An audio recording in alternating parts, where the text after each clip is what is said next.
Hello everyone, ये हमारा first unit का फर्स्ट चैप्टर है कंप्यूटर फंडामेंटल। इसमें हम कंप्यूटर लैंग्वेजेस के बारे में पढ़ेंगे। जो बुक हम लोग यूज़ कर रहे हैं वो है लर्न वेल की बुक। अगर आपको इससे कोई भी डाउट होता है, कोई भी क्वेरी होती है, आप कमेंट सेक्शन में जाके इसको लिख सकते हो। मैं जब भी अगली वीडियो बनाऊंगा तो मैं उसको क्लियर कर दूंगा। और दूसरी चीज़ ये है कि आप अपनी बुक में नोट कर लीजिए, नोटबुक में नोट कर लीजिए। जब भी हम लोग मिलेंगे, जब भी हमारी क्लास लगेगी स्कूल में, तब हम लोग बाकी के डाउट्स भी क्लियर कर लेंगे। जब चैप्टर का एंड होगा, जो लास्ट वीडियो होगा, उसके नीचे मैं डिस्क्रिप्शन में नोट्स भी डाल दूंगा ताकि आप लोगों को नोट्स बनाने में थोड़ा इजी हो। इस चैप्टर में हम क्या क्या पढ़ेंगे पहले ये देख लेते हैं। कंप्यूटर लैंग्वेजेस कि क्या क्या लैंग्वेजेस हैं, जैसे लो लेवल लैंग्वेज है, हाई लेवल लैंग्वेज है, कंपाइलर है, इंटरप्रेटर है, असेंबलर है, ये सब चीज़ें पढ़ेंगे। Classification of software, system software, application software, हमारे जो MS वर्ड होता है वो किस में आता है, जो ऑपरेटिंग सिस्टम आता है वो किस में आता है, ये सारी चीज़ें हम पढ़ेंगे। सबसे पहली चीज़ें हम लोग ये पढ़ते हैं। A programming language is also known as computer language, coded by a programmer to write instructions for a computer.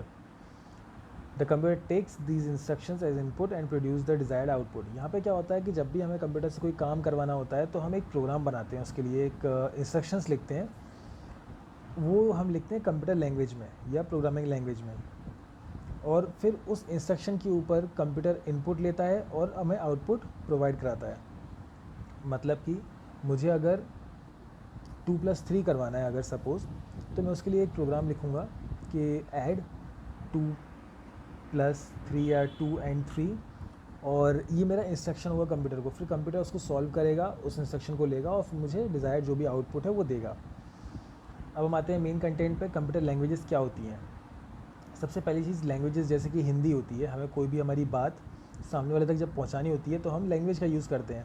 जैसे हिंदी में अगर मैं बोलूँगा कैसे हो, कहाँ जा रहे हो, तो ये मेरी एक्सप्रेशंस हैं, ये चीज़ मैं उससे सामने वाले को समझाना चाहता हूँ, तो मैं हिंदी का यूज़ करके सामने वाले को ये चीज़ समझा रहा हूँ। वहीं पर कंप्यूटर की भी एक लैंग्वेज है जिसको हम बोलते हैं मशीन लैंग्वेज। मशीन लैंग्वेज का एक्चुअल मतलब होता है कि जो कंप्यूटर जो लैंग्वेज समझे। एक्चुअली लो लेवल लैंग्वेज होती है। लो लेवल लैंग्वेज में हम आगे पढ़ेंगे क्या होता है ये। जो कंप्यूटर, जब भी हम कभी कंप्यूटर से कुछ काम करवाना चाहते हैं, हमने उसको एक कोड दिया है, हमने उसको एक टास्क दिया है, वो उस टास्क को चेंज करेगा खुद की भाषा में, जो कि है 01। हम आगे पढ़ेंगे कि वो 01 लैंग्वेज क्या है। सबसे पहले हम ये देख लेते हैं। Language is a means of self expression among human being. जैसे कि मैंने कहा कि बात करने के लिए हम लैंग्वेज का यूज़ करते हैं। Using a language, a person can express his thoughts, exchange views, and hold discussion on the wide variety of topics. The term computer language refers to a system of rules and symbols that are designed to give instruction to the computer. अब यहाँ पे जैसे कि हम बात करते हैं, वैसे ही कंप्यूटर को समझाने के लिए उसकी भी एक लैंग्वेज है जिसको हम बोलते हैं कंप्यूटर लैंग्वेज, जिसमें कुछ सिम्बॉल्स होते हैं, कुछ कोड्स होते हैं जिसके थ्रू वो सब समझता है। The component of computer system can not perform a task by themselves. Computer खुद से कोई भी काम नहीं कर सकता है, उसको इसके लिए ह्यूमन की ज़रूरत पड़ती है। अब ह्यूमन की ज़रूरत पड़ी है तो ह्यूमन उसकी लैंग्वेज में नहीं बोल सकता, वो हमारी लैंग्वेज नहीं समझ सकता, तो इसलिए हम कंप्यूटर लैंग्वेज का यूज़ करके उसको समझाते हैं। हम आगे पढ़ेंगे कैसे। Computer can not develop any programming language by themselves and can not think intelligently unless they are assisted by the human being. Computer खुद से कोई भी प्रोग्रामिंग लैंग्वेज खुद से काम नहीं कर सकता, उसके ऊपर उसको एक ह्यूमन की ज़रूरत पड़ेगी, जिसे हम बोलते हैं programmer. The programmer thinks logically and systematically and develop a set of method and techniques. A set of instructions used to perform a specific task is called a program. A collection of related programs constitute software. जो programmer होता है वो बहुत सोच समझ के एक systematically वे में, एक सिस्टमेटिक तरीके से कुछ टेक्निक्स और मेथड्स का यूज़ करके कुछ इंस्ट्रक्शन बनाता है, जिसके ऊपर सारा का सारा कंप्यूटर का काम होता है। कुछ जब इंस्ट्रक्शंस मिल जाते हैं तब वो मिलके बनते हैं प्रोग्राम। जैसे कि 2+3 अगर करना है तो ये एक इंस्ट्रक्शन हुआ। लेकिन एक प्रोग्राम कब बनेगा, जब 2+3 भी करे, 4+5 भी करे, 8+6 भी करे, 9+2 भी करे, ये सारी चीज़ें करेगा तब वो बनेगा एक प्रोग्राम। और जब कुछ प्रोग्राम जब मिल जाते हैं तो वो बनते हैं सॉफ्टवेयर। अब एक कैलकुलेटर, अब हमने एक प्रोग्राम बना दिया कैलकुलेटर, लेकिन वो सॉफ्टवेयर कब बनेगा, जब वो साइंटिफिक कैलकुलेशंस भी करे, वो डिवाइड भी करे, वो ऐड भी करे, वो सब करे। अगर कोई चीज़ सिर्फ एडिशन कर रही है, अगर सिर्फ 2+3 कर रहा है तो वो एक इंस्ट्रक्शन है, लेकिन अगर सारे टाइप के एडिशन कर रही है तो वो प्रोग्राम है। और जब एडिशन, मल्टीप्लिकेशन, डिवीजन और सब्ट्रैक्शन भी कर रही है तो वो बना software. Types of computer language, 2 type की कंप्यूटर लैंग्वेज होती हैं, एक होती है लो लेवल, एक होती है हाई लेवल। लो लेवल में हमारी आती है मशीन लैंग्वेज और असेंबली लैंग्वेज। मशीन लैंग्वेज वो लैंग्वेज है जो कंप्यूटर समझता है, जो कि है 0 और 1 की लैंग्वेज। मतलब 0 का मतलब होता है ऑफ या फिर फॉल्स, और 1 का मतलब होता है ट्रू या फिर ऑन। तो जो मशीन लैंग्वेज है वो बनती है 0 और 1 में, जो कंप्यूटर एक्चुअली समझता है। फिर आती है असेंबली लैंग्वेज। एक्चुअली पहले हम ये देख लेते हैं मशीन लैंग्वेज काम कैसे करती है। जब भी हम मशीन लैंग्वेज में कोई कोड बनाते हैं जो कि बहुत टफ़ है, जो सिर्फ कंप्यूटर समझता है, लेकिन अगर कोई प्रोग्रामर है जो बहुत ज़्यादा रिसर्च करके या बहुत ज़्यादा मशीन लैंग्वेज को पढ़ के अगर मशीन लैंग्वेज में प्रोग्राम बना सकता है जो कि बहुत टफ़ रहता है, तो उसका जो प्रोग्राम है वो बहुत जल्दी ईजिली कंप्यूटर को समझ में आ जाएगा। वहीं पर अगर हम लोग कोई एक ट्रांसलेटर की जगह लेते हैं, जैसे कि सपोज़ करो कोई एक मिस्टर ए है और मिस्टर बी हैं। मिस्टर ए सिर्फ फ्रेंच समझते हैं और मिस्टर बी सिर्फ इंग्लिश समझते हैं, तो हमें यहाँ पे मिस्टर सी चाहिए जो फ्रेंच भी बोल सके और इंग्लिश भी बोल सके, ताकि इन दोनों के बीच की भाषा वो समझा सके। यहाँ पर वो काम करते हैं कंपाइलर, इंटरप्रेटर और असेंबलर। जब हम लोग अब हम समझते हैं असेंबली लैंग्वेज क्या होती है। असेंबली लैंग्वेज जो होती है वो इंसानों के लिए थोड़ी सी, पूरी तरह से नहीं लेकिन थोड़ी सी समझ में आने लायक होती है। असेंबली लैंग्वेज बाकी लैंग्वेज के मुकाबले कंप्यूटर को जल्दी समझ में आती है या जल्दी वो ट्रांसलेट कर लेता है। जैसे कि यहाँ पे दे रखा है LD।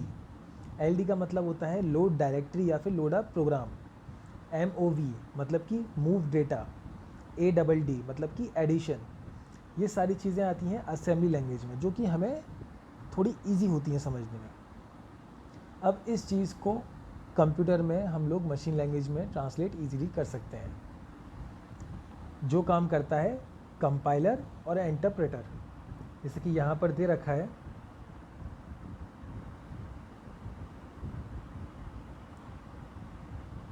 MOV is used to move data and ADD is used to add data in the program. To convert in assembly language into executable machine code we require utility program which is known as assembler. अब यहाँ पर हमें assembler की ज़रूरत पड़ती है, जो कि हमारा जो प्रोग्राम है ये MOV या ADD या LD ये चीज़ कंप्यूटर को समझा सके।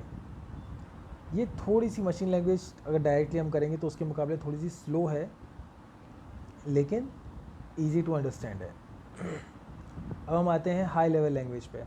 हाई लैंग्वेज जो होती हैं वो प्रोग्रामर फ्रेंडली लैंग्वेज होती है। इन्हें प्रोग्रामर ईजिली समझ सकता है, नॉर्मल ह्यूमन नहीं लेकिन ईजिली प्रोग्रामर समझ सकता है। तो यहाँ पर जो यूज़ हुआ है वो है इंग्लिश के लैंग्वेज और mathematical symbols. The programs written in high level language are not understood by a computer directly. अब यहाँ पर भी बात वही आई है कि मशीन लैंग्वेज समझता है computer directly high level language नहीं समझेगा। तो यहाँ पर भी हमें एक इंटरमीडिएटर की ज़रूरत पड़ेगी, जो होगा कंपाइलर और interpreter. They need to be translated into machine language using an intermediator tool for the purpose of conversion of high level language into machine understandable code. Software known as compiler and interpreter are used.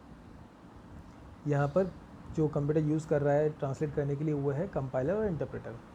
अब high level language के फ़ायदे क्या है? Easy to understand, जो programmer है वो उसको easily समझ सकता है, और कंप्यूटर को समझाने के लिए ट्रांसलेटर्स तो हैं ही। ईजी टू डिबग, अगर कोई प्रोग्राम में दिक्कत आती है तो क्योंकि वो इंग्लिश में है वो जल्दी से या ईजिली समझ में आ जाएगी, उसका एरर समझ में आ जाएगा कि हो सकता है स्पेलिंग में मिस्टेक हो या सिंबल में मिस्टेक हो, लेकिन मशीन लैंग्वेज में उनको समझना इतना ईजी नहीं था। ईजी सिंटैक्स, जब भी कोई इंस्ट्रक्शन हम पास करते हैं, इंस्ट्रक्शन डालते हैं, तो उस चीज़ को ईजिली हम समझ सकते हैं, ईजिली उसको सिंटैक्स की फॉर्म में बना सकते हैं, उसे आसानी से प्रोग्राम कह सकते हैं।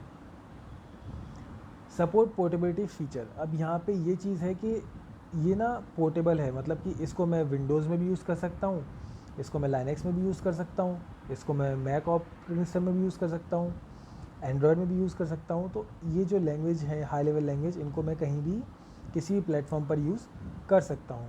इनका कुछ एग्जांपल है, जैसे कि क्यू बेसिक, फोर्ट्रन और कोबोल सबसे पुरानी लैंग्वेजेस हैं। पास्कल, सी प्लस प्लस, सी, ड्रूपल, जावा, PHP, TSQL, .NET, HTML, CSS, JavaScript, ये सारी लैंग्वेजेस हैं। अब हम लोगों ने अभी हाई लेवल लैंग्वेज और लो लेवल लैंग्वेज पढ़ लिया है। अब नेक्स्ट वीडियो में हम जो चीज़ें कवर करेंगे वो होंगे क्लासिफिकेशन ऑफ सॉफ्टवेयर्स, उसके बाद हम लोग language translators, device driver, system utility, application software, इन सब चीज़ों के बारे में पढ़ेंगे। आपको कोई भी डाउट या क्वेरी होती है आप कमेंट सेक्शन में जाकर उसको लिख दीजिए। जब भी मैं अगली वीडियो बनाऊंगा उन कमेंट्स को पढ़ूंगा तो मैं आपके लिए वो क्वेरी सॉल्व कर दूंगा। Thank you.